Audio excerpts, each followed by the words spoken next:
Hi, I'm Riley Moynes, author of The 4 Phases of Retirement and its sequel, The 10 Lessons. We're speaking with people who are squeezing all the juice out of their retirement, people with widely divergent backgrounds, experience, and expertise, people with stories that can inspire and encourage you too to squeeze all the juice out of your retirement. Thanks for joining us for today's conversation. Here we go. My guest today is Vern Cunningham. After several years as an employee in the electronic component sector, Vern created his own firm in 1988 and ran it for nearly 25 years until his retirement in 2012, though he's still involved to a lesser degree. About a year later, his wife was stricken with brain cancer and passed away in March of 2016. About 2 years later, Vern decided to become more active in the community, and because of the support provided by various hospice organizations, he became a bereavement facilitator for both the bereaved families of York and Hope Hospice. He also joined the board of directors for the bereaved families of York and is currently co-chair. He and a neighbor founded the Aurora Whiskey Society to regularly sample various international whiskeys and to provide funding through an annual fundraising event. He's also become a board member for the Economic Advisory Board for the town of Aurora, as well as the Optimist Club of Aurora. Vern, welcome, and thank you for joining me today. You mentioned to me that you wanted to give back after your wife passed away, and I want to ask you, what was it that prompted that interest? Well, I went from a situation where I had virtually no time on my hands, working almost 6 days a week, to days where I had nothing but time. And I looked around and I remembered the help I had received from Hope House Hospice after my wife passed away. And they were offering courses to help people become facilitators. And I decided at that time that it would be something that I would enjoy. Mm-hmm. And if I could help people that had suffered through the same kind of grief journey that I had suffered, then it would be meaningful to me in my life, and it would be contributing to society. Yeah. So I made the decision to do that. I took the course, and I ended up becoming a facilitator for Hope House Hospice. At the same time, bereaved families of Ontario, York region, were looking for facilitators as well. So I decided to take their course so I could become a facilitator for them. Mm-hmm.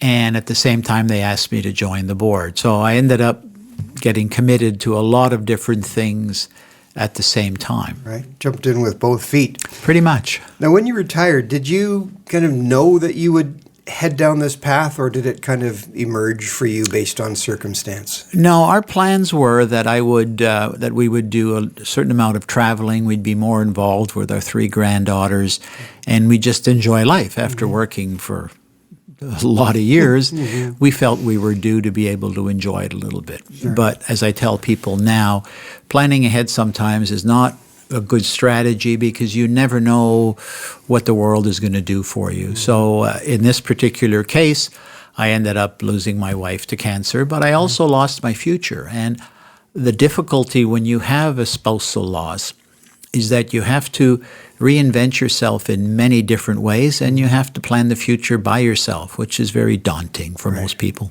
Right. Now, do you see your current involvement as a variation or adaptation of your earlier work, or do you see it as a kind of a true rewiring? Well, it's a rewiring because it's a rebirth. When I had the manufacturing company, we had the type of company where we could employ people with special needs, and we had a number of them. We had a gentleman from L'Arche Daybreak in Richmond Hill that was with us for many years. We had someone from Carey's Place who was an autistic man who also worked very, very well. So we were able to provide employment for these people and to put value in their lives, and we saw the difference it made in them. Also, for about 10 to 12 years, I was a youth mentor for the York Region Small Business Enterprise Center for their summer company project that they administered for the provincial government. And there you had teenagers and young adults who were starting their own businesses in the summer with help from the provincial government. Mm-hmm. And we would meet every 2 weeks and encourage them, answer some of their questions, and sort of move on to help them succeed. After a while, I left that because the age gap from my age to their age kind of, in my opinion, made the credibility a little suspect, and also the language. The younger people were more computer literate, considerably more than I was, and I really couldn't help them in some areas. So I felt a younger person could do a much better job than I. Right, right. You're really actively involved in a number of helping areas. So I want to ask, how is it that this activity is meaningful to you, and what do you get out of it?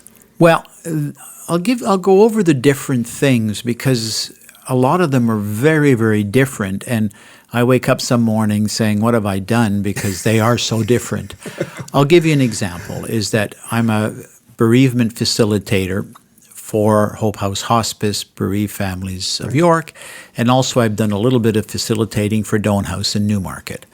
Part of the reason that I do that is that they need males so that they can relate to other males when they're going through their bereavement journey. And sometimes it's just easier if men are talking to men. And I'm not trying to put anyone down or to claim that a male is better than a female.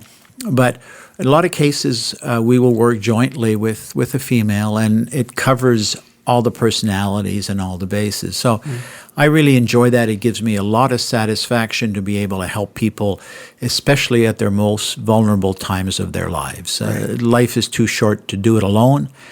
And we find in these groups, it's really the groups that help the people. It's not the facilitators. Facilitators are just there to make it all easier. But it's amazing to see people come in the first week. They're very shy, withdrawn. They're crying a lot, and then 3 or 4 weeks later, you get smiles out of them, and they're more outgoing, and the satisfaction is tremendous. I can imagine. Apart from that, I got involved in a number of other things as well. I joined the Optimist Club. The Optimist Club have what they call a weenie wagon, for lack of a better term. And what they do is they sell hot dogs, hamburgers, and sausages at different events around the town of Aurora to raise money for youth. And they do a lot of things for the youth. They give bursaries. They have an annual chess contest that they have. They do a lot of things for high school kids primarily. And that was a different dimension from the people suffering from grief and their grief journey. So I have that. My neighbor also, you mentioned the Aurora Whiskey Society, and that's something that we sort of fell into. My neighbor is a presenter for Scotch tasting for charities around York region. And I met him one day, and he said, look, can you help me? I'm facilitating a unit in King City, and I need someone to help me out carry stuff in. I said, sure. So we went there, and we did it. It was very successful. And on the way home, he says, why don't we have a tasting for you and your friends and me and my friends? Get 4 of your friends, and I'll get 4 of mine, and we'll meet at your house, and we'll have a tasting. Well, we did that, and that was the beginning. Yeah. So now what we do is every 3 months we have a whiskey tasting, and once a year we have a large event. The last one we had 138 people. Wow. And it's a fundraiser for a local charity that needs help. And believe me, there's a lot of charities that need help in our world today, unfortunately. Yeah. So we raised almost $12,000 for the Bereaved Families of York. Wow. And the year before that, we had it for Community Living, which is an organization in Newmarket that looks after Down syndrome children after 21 years old. You may not be aware of this, but after 21, the government offers no form of assistance at all, and it's very, very hard on the parents. Yes. But Community Living is there for them, and it's an amazing organization, and there's a number of them like that as well. Right. So I got involved in that. I was asked to apply to be on the board of the Economic Advisory Board for the town of Aurora. I applied, I was accepted, and unfortunately there's terms of 2, 3, and 4 years, and through the luck of the draw, I ended up with a 4-year term. So now it's almost a full-time job there.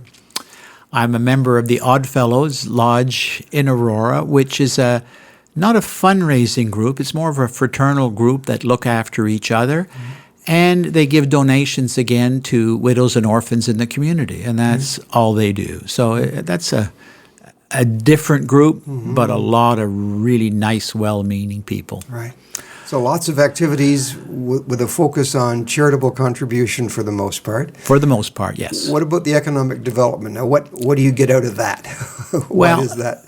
I've lived in this town now for over 30 years, and the Economic Development Board is a board set up to advise council on prioritizing the needs of the community and what the council can do to make it a better place for everyone to live in. So you get a situation there where successful enterprises, be them business or government, can only be successful if they get input from a lot of different areas.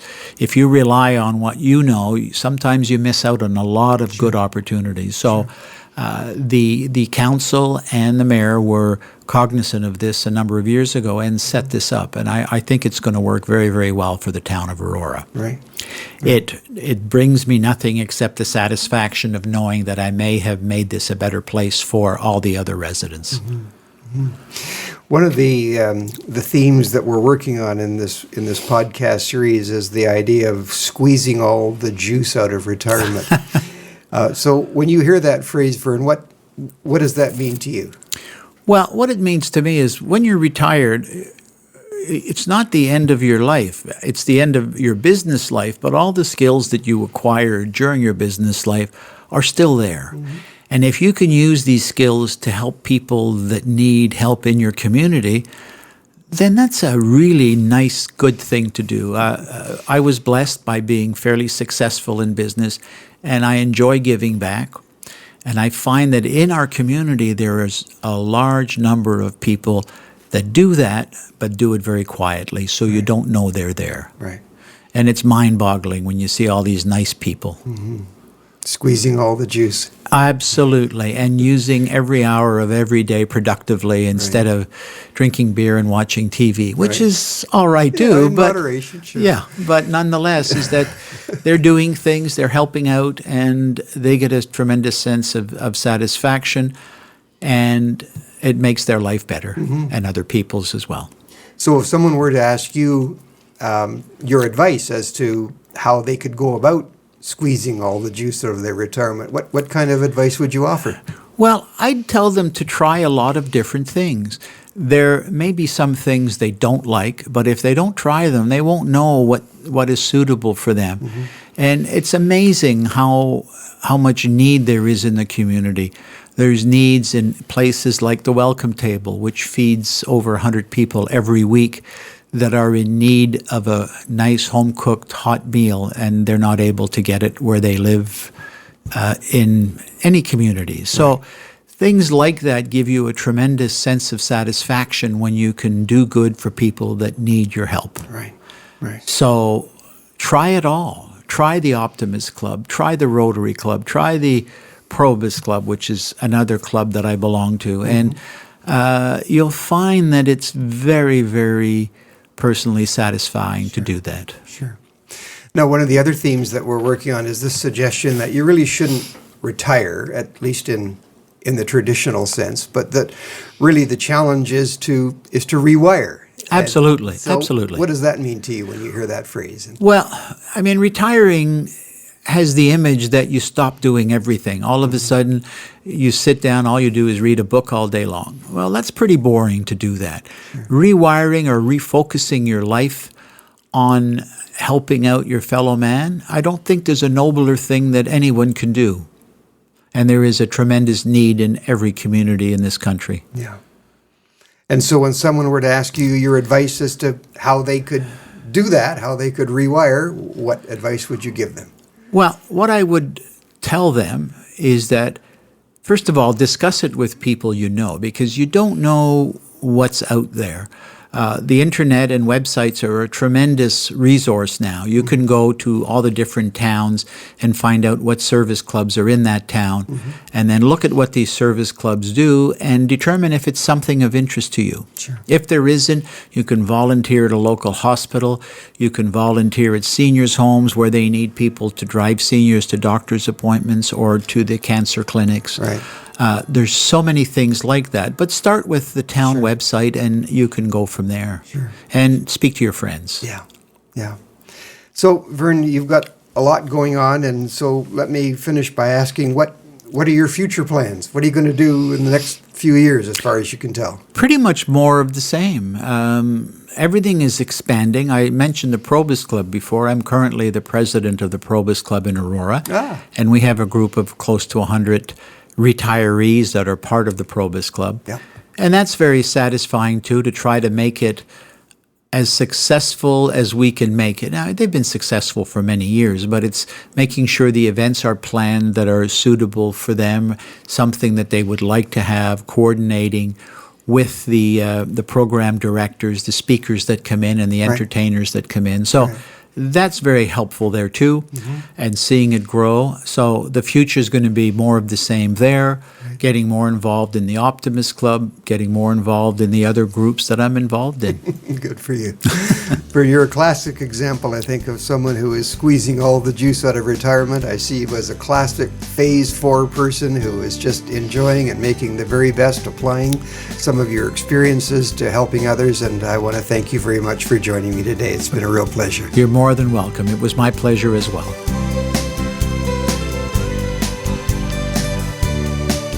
I hope you've enjoyed today's conversation and that you'll join us again next time as we help you squeeze all the juice out of retirement. I'm Riley Moynes. Bye for now.